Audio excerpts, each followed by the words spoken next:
Jaya Jaya Shri Caitanya Jaya Nityananda Jaya Dvaita Chandra Jaya Gaura Bhakta Vrinda Jaya Jaya Shri Chaitanya Jaya Nityananda Jaya Advaita Chandra Jaya Jaya Shri Chaitanya Jaya Nityananda Jaya Dvaita Chandra Jaya Gaura Bhakta Vrinda Jaya Jaya Shri Chaitanya Jaya Nityananda Jaya Advaita Chandra Jaya Gaura Bhakta Vrinda Jaya Jaya Shri Chaitanya Jaya Nityananda Jaya Dvaita Chandra Jaya Gaura Bhakta Vrinda Jaya Jaya Shri Chaitanya Jaya Nityananda Jaya Advaita Chandra Jaya Gaura Bhakta Vrinda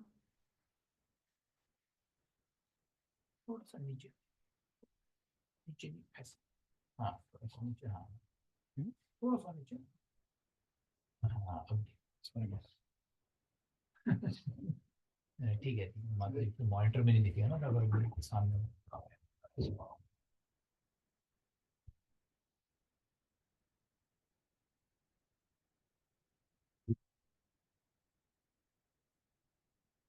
So we are continuing with Sri Chaitanya Charitamrta,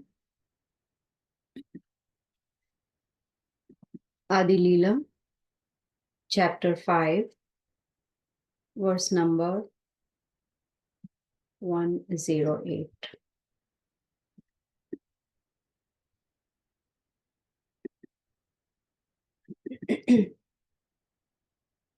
दशम श्लोकेर अर्थ कैला विवरण एकादश श्लोकेर अर्थ शुन दीयमाना. Translation by Srila Prabhupada. Srila Prabhupada ki jai. I have thus explained the 10th verse. Now please listen to the meaning of the 11th verse with all your mind. Om Agyanatimirandasya Gyananjana Shalakaya Chakshurunmanitam Yena Tasmai Shri Gurave Namah. First of all, I wanted to thank all of you for coming to this class.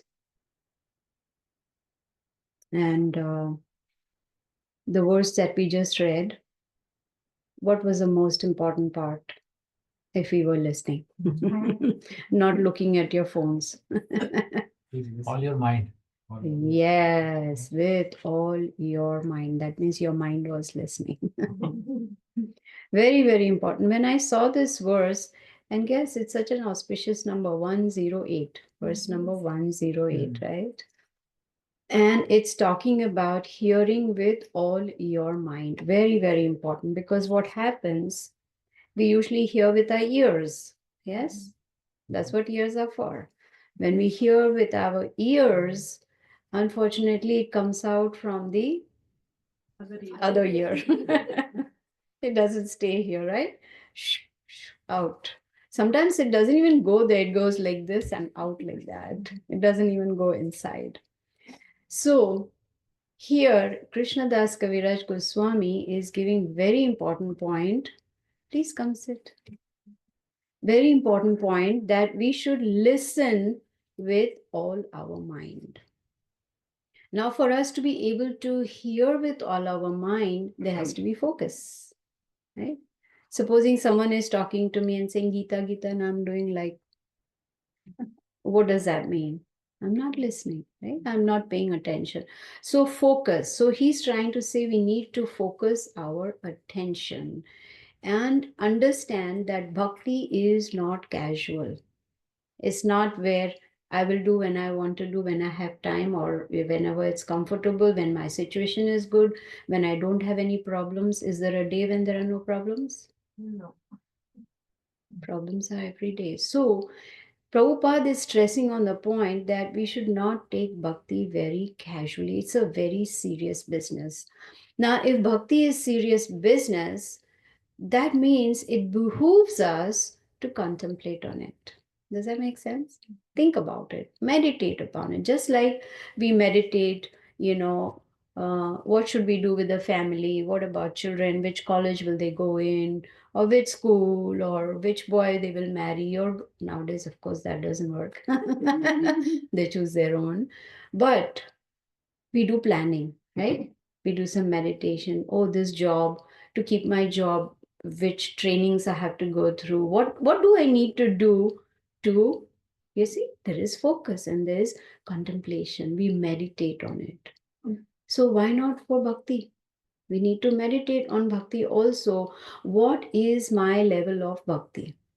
Now, if we ask our mind, what is the mind going to say? You are a first class devotee. There's no one like you.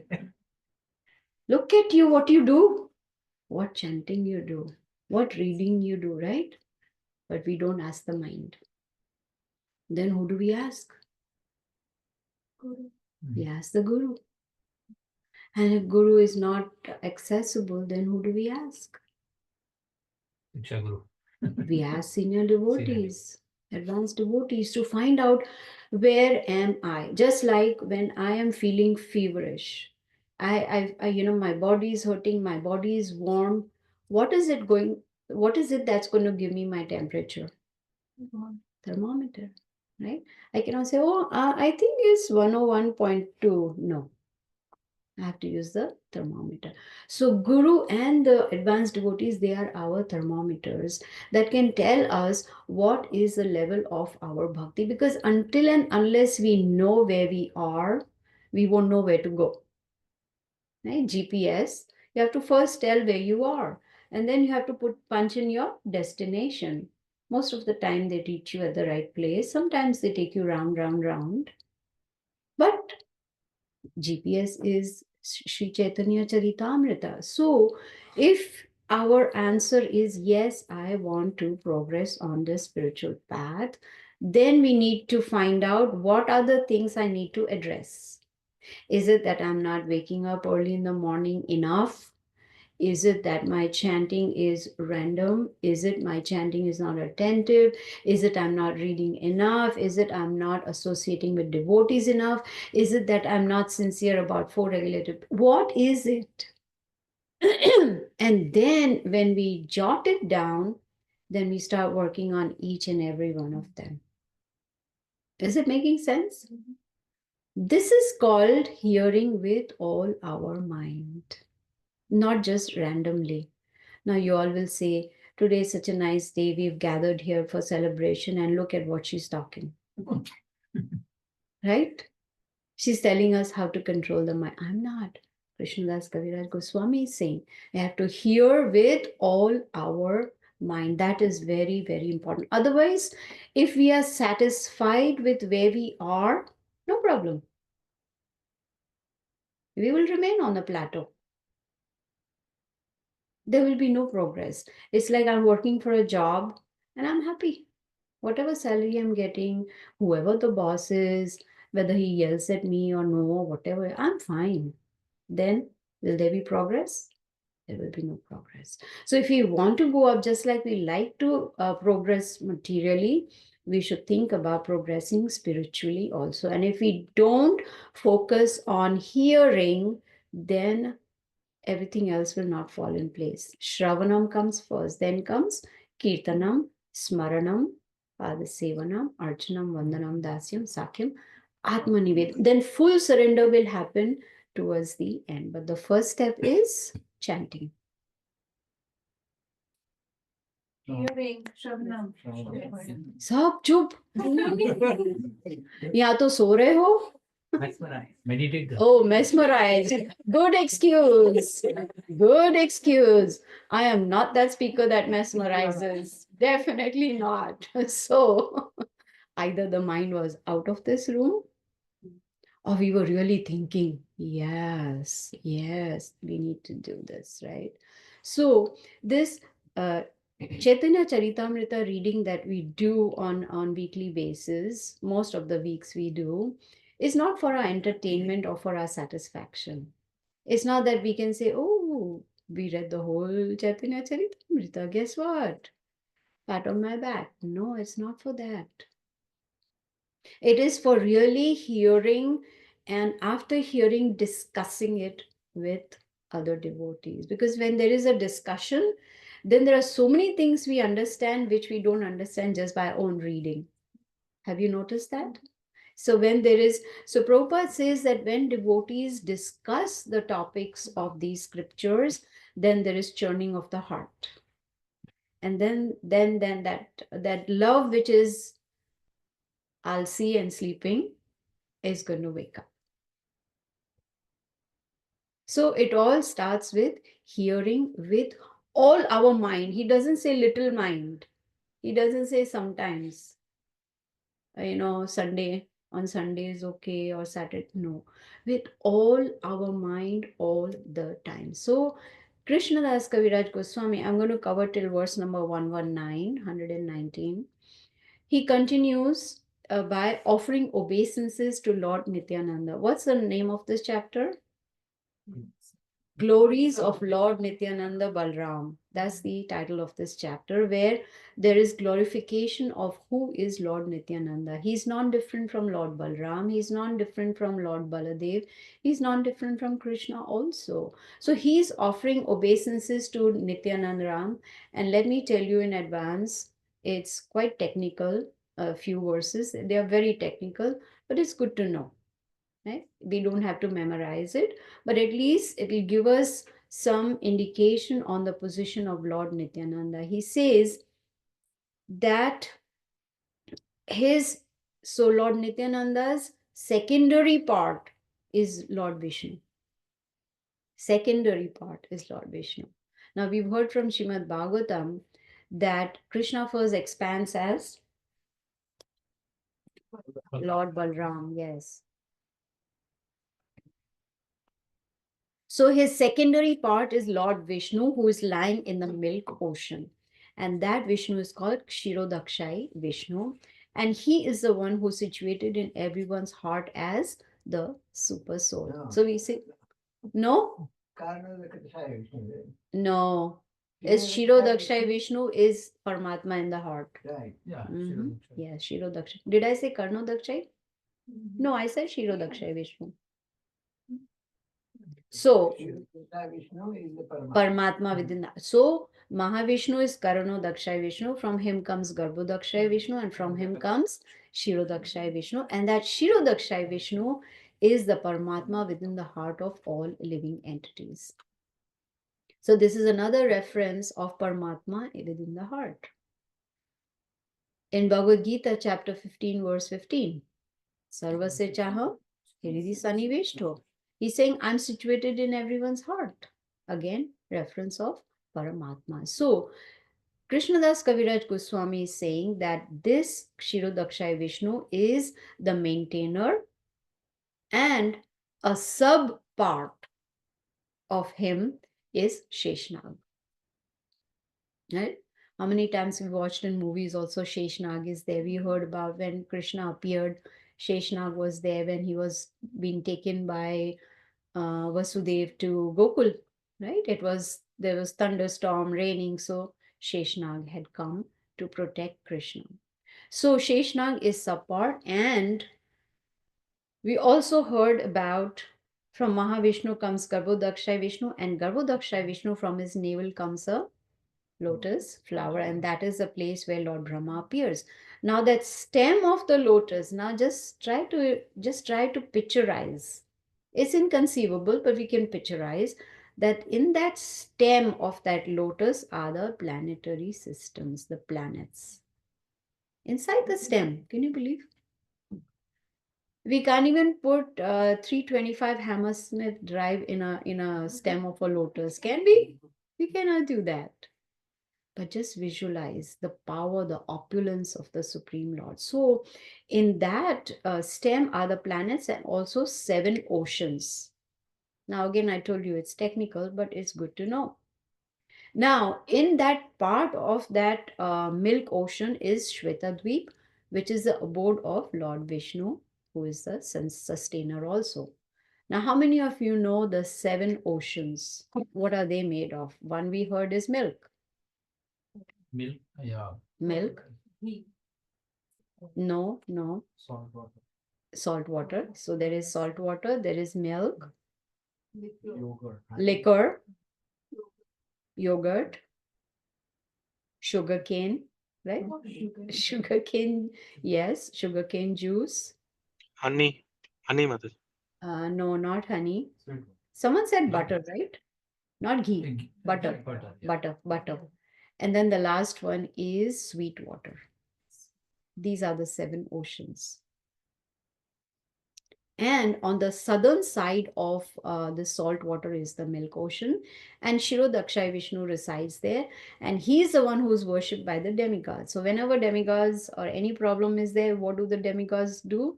They go to the shore of this ocean. They cannot enter. They cannot enter. They have to be at the shore, and then from there they pray to Lord Vishnu. Whatever issues they have, whatever problems. Now, if we have problems in office, we can walk into the office of the boss. Can we? I don't know. Depends on our relationship, right? Boss की वजह से तो problem Welcome to Kali Yuga. Boss is the problem. Why can't they enter? Uh, Because they cannot enter into, because one has to be qualified. So there is in the Bhagavatam, there's a description of the whole creation. So 1/4 of the creation is material, and the other 3/4 is spiritual. So the planets of the demigods is in the material planets, but that is spiritual. So that is the thing. Where was I?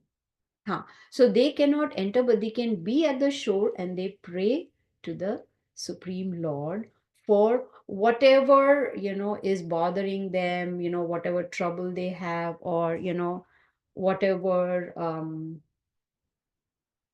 issues they may have. Even demigods have issues.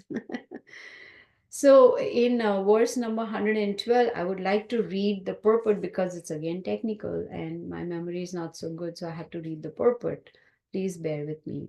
So it says, he is a supersoul of all living entities. He maintains this material world and he is its Lord. Purport.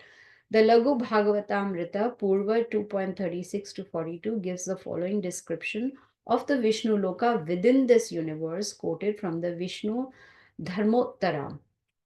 Quote, above Rudra Loka, the planet of Lord Shiva is a planet called Vishnu Loka, 400,000 miles in circumference, which is inaccessible to any mortal living being.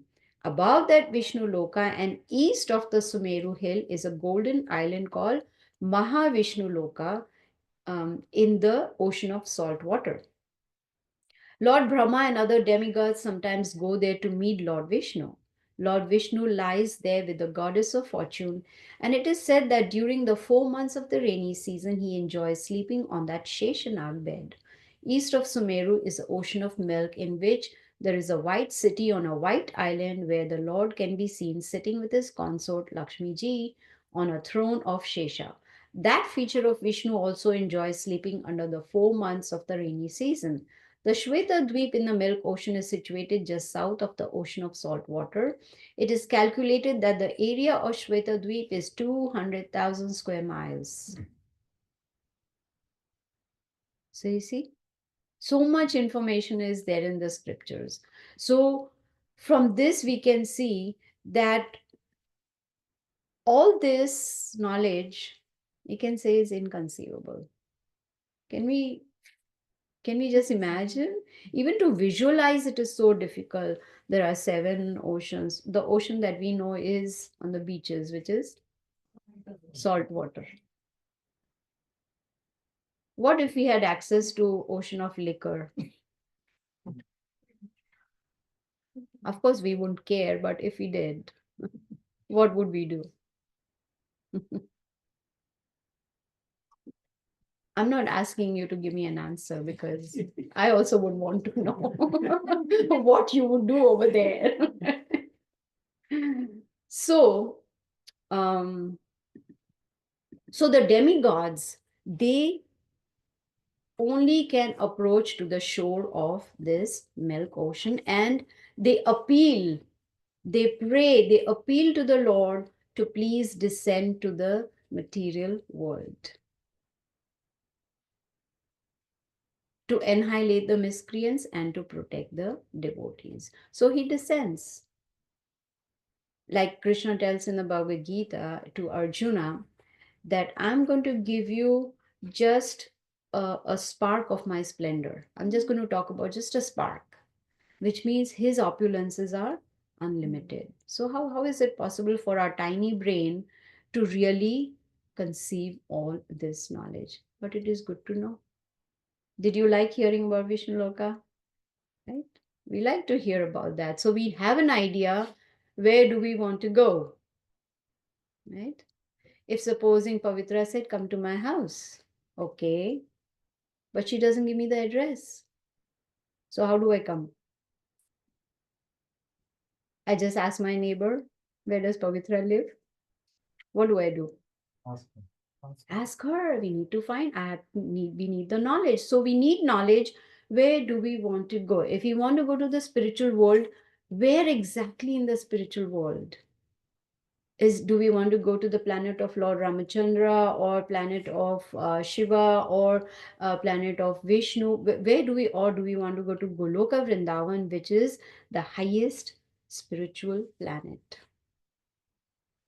It is called the highest Vaikuntha, highest planet in Vaikuntha. So here, Krishnadas Kaviraj Goswami is saying that this Lord Vishnu, whom we are talking about now, is part of plenary portion of Lord Nityananda, not just direct expansion, part of plenary, part of Lord Nityananda, and Lord Nityananda is the source of all incarnations. Now we've heard Lord Nityananda is none other than Lord Baladev or Lord Balaram, whom we call, who is actually also the original Sankarshana.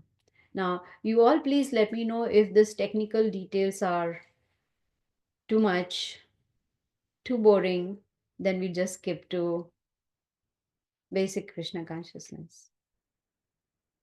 I know no one will dare to say, but it's my job to ask, right? It is interesting to know something new. Okay, yes, it is always good to hear with all our mind. Listen. What is the difference between hearing and listening? Your attention being listening. Hearing is just hearing, listening is paying attention and hearing. That is the difference. So, Krishnadas Kaviraj Goswami explains now about Sheshnag. He says he has thousands of hoods, extended thousands of hoods beyond our conception. And each hood is beautifully decorated with jewelry, beautifully decorated, adorned with dazzling jewels that spread so much, what is it called? Glitter. Glitter, but Effulgence.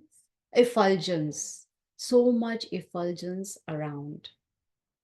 And Krishnadas Kaviraj Goswami says it even surpasses the sun, the effulgence of the sun. We can't even look at the sun, right, directly because it's so bright. But imagine it's saying it's much, much more than even the sun. So in verse number 119, again, I have to read the purport because I cannot memorize. The universe, which measures 500 million yojanas, by the way, one yojana is equal to 8 miles, Prabhupada says. The universe, which measures 500 million yojanas in diameter, rests on one of his hoods like a mustard seed. Can you believe that? Mustard seed. And 500 million yojanas multiplied by 8. And he has thousands of hoods and thousands of planets. Everything is resting on his hood. So in purport, Prabhupada says the Lord of Shweta Dweep expands himself as Sheshanag, who sustains all the planets upon his innumerable hoods. These huge global spheres are compared to grains of mustard resting on the spiritual hoods of Sheshanag. The scientist's law of gravity is a partial explanation of Lord Shankarshana's energy. So these scriptures, they are a treasure house. How fortunate are we that today, instead of sitting in some place or sleeping, instead of sleeping, We are sitting and hearing the scriptures, right? How many of us would still like to be in bed at 12 o'clock? Isn't it nice? Weekend, relax, no job, nothing to do. Have brunch instead of breakfast or lunch, right? You see? But here is the description given in the scriptures, and this is in Srimad Bhagavatam, Canto 5, Chapter 17, verse number 21. So, even though all this knowledge is inconceivable, we should still hear with no All your mind. all our mind. We should not forget that. It's like a mantra for us to remember every day. All our mind. Wake up in the morning. Yes, today I'm going to chant with all my mind. Very, very. See, we are very fortunate that we are Krishna conscious. Hopefully, we are.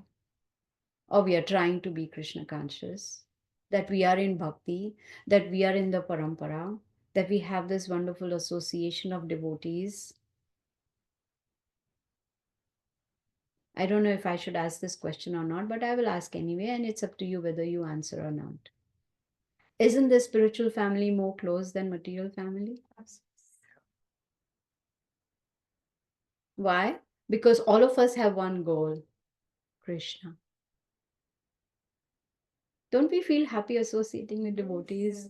You know, it's like so satisfying, so enlivening. So we need to be grateful for, you know, for having this opportunity to do bhakti yoga. Srila Prabhupada says every night when we go to bed, we are grateful to Krishna for giving us one whole day to do bhakti. And in the morning, we are grateful for giving us one more day. But of course, we have 10-year plans, right? In the next 10 years, I will do this and I'll do that. I remember Mr. Shah in Nalasopara. You remember Nalasopara? Suburb of Mumbai. Whoever is from Mumbai will know where is Nalasopara.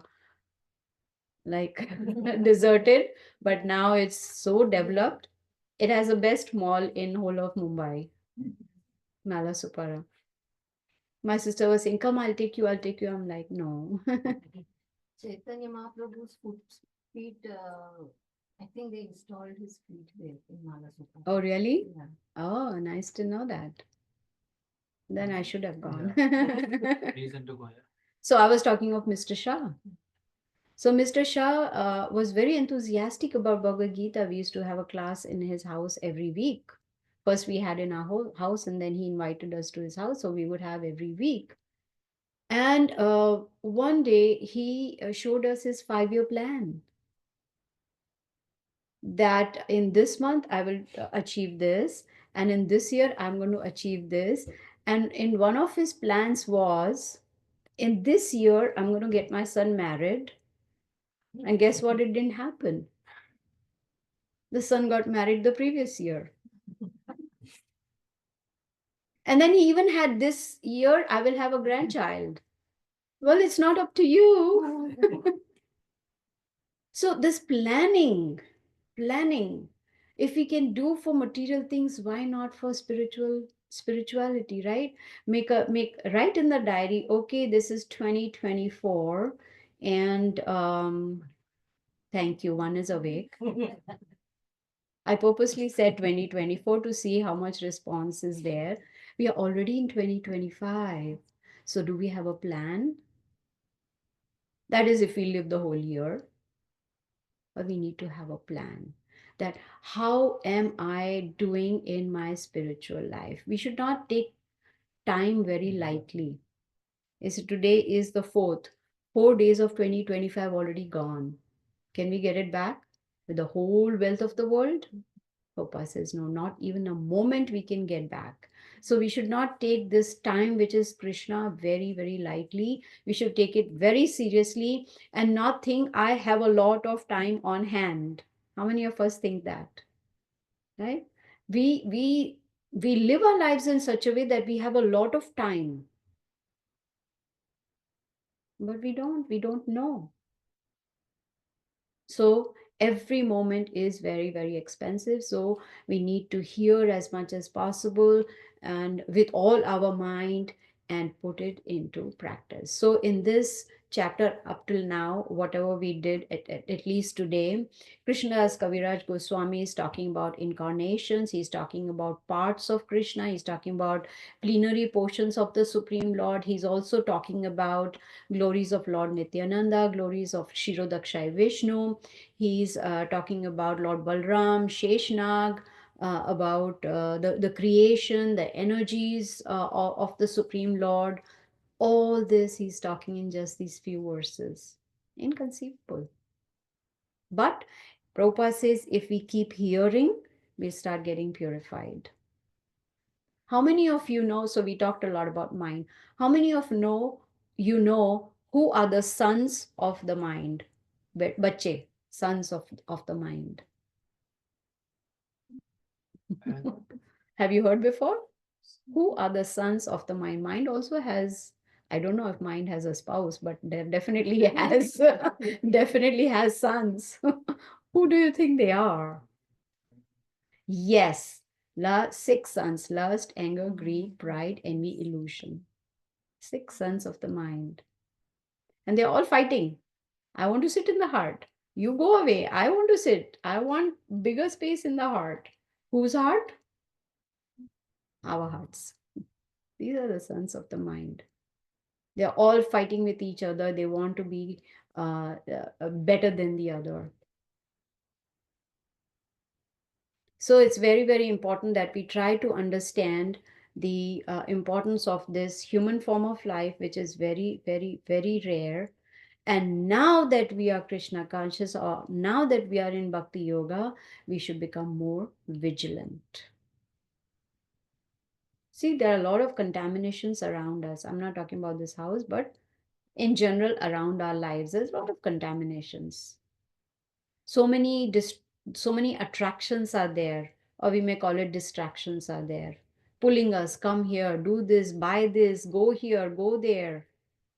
One time Prabhupada said, in New York, if you go, there's a big billboard, go to Hawaii. And when you go to Hawaii, there's a big billboard, go to New York. It's just going round and round and round in chakkar. That's what happens in this material world. So there are a lot of distractions. So we need to be very vigilant. And Prabhupada, I was listening to Prabhupada, and he said that one should be always fearful of material association. How powerful. Always be fearful. Why? Are they going to kill us? No, they can contaminate our consciousness. He even said, my disciples are not fearful enough of Maya. So we need to think, am I in that category? That I'm taking Maya very casually or for granted? She's not going to come to me. I'm such a good devotee. I'm doing everything perfect. So, no. So we need to be always fearful to make sure that Maya does not attack us.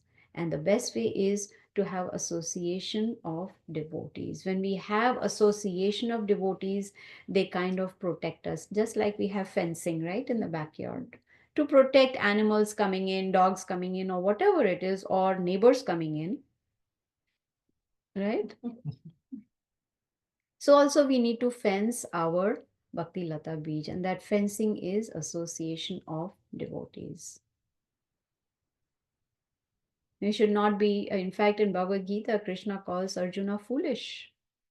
Doesn't he call him foolish? Because he was lamenting for something that is not worthy to be lamenting for. Isn't there a saying which says, fools rush in where angels fear to tread, right? We are those fools. We rushed into this material world. We want to go, we want to go. There's so much fun here. There is iPhone, and there, I don't know, whatever is there. Right? There's a beautiful girl, there's a beautiful man. Man is not beautiful or handsome or whatever. I don't mean to be rude, but the right word is handsome. So we rushed in like foolish people. We rushed into this material world thinking this is a place of pleasure. But this is not. So we should not even take the association of devotees very lightly. Continue to associate with them. So I'm going to end here at verse number 119 and we will continue in our next session. So if anyone has any comments or questions, you're welcome to ask.